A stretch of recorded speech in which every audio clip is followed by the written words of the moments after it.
you stock other people's products at the moment, and I want you to know what does Adili look for in ethical branding? Okay.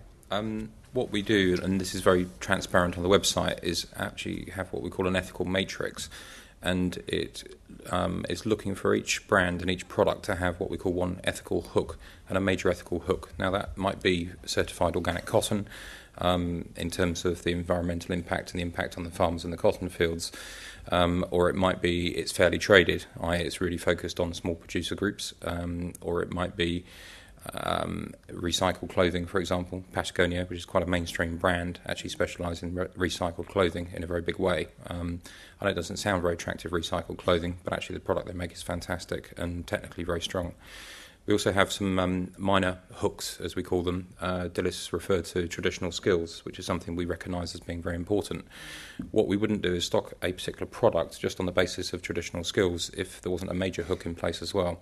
So what we're looking for is absolute commitment from the brand and the supplier that they truly believe in ethical fashion, and that there's a major hook, but also there's other minimum standards in the supply chain, particularly around labour standards. So, for example, organic cotton, but made in a sweatshop, just to put it in a very stereotypical way, would clearly not be acceptable.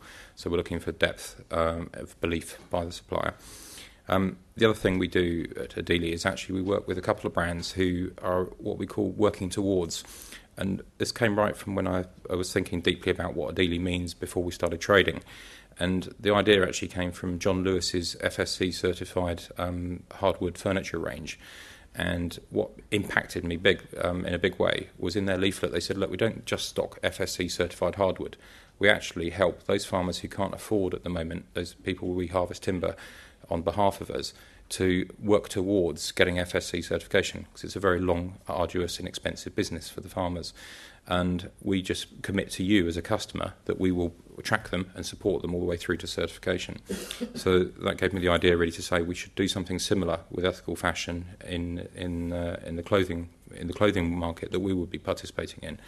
So, for example, we work with some designers in Brazil through one of our major brands, where there's actually legally contracted targets and dates to actually achieve certain minimum standards that we're looking for.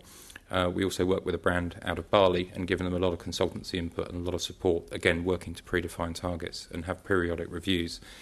It means you might have to be tough if those guys aren't demonstrating commitment all through that process and actually they regularly fail to hit the targets. There's probably a conversation to be had to say, look, I don't think we can work with you anymore because we've tried our hardest to move you forward and it's really not happening. But I think in most cases people have the willingness and desire to do so. The last point I want to say really is because of the width of the ethical hooks in our matrix, it's actually a customer-facing thing, this. And what it's about is different people out there have different takes on what's important to them as a consumer.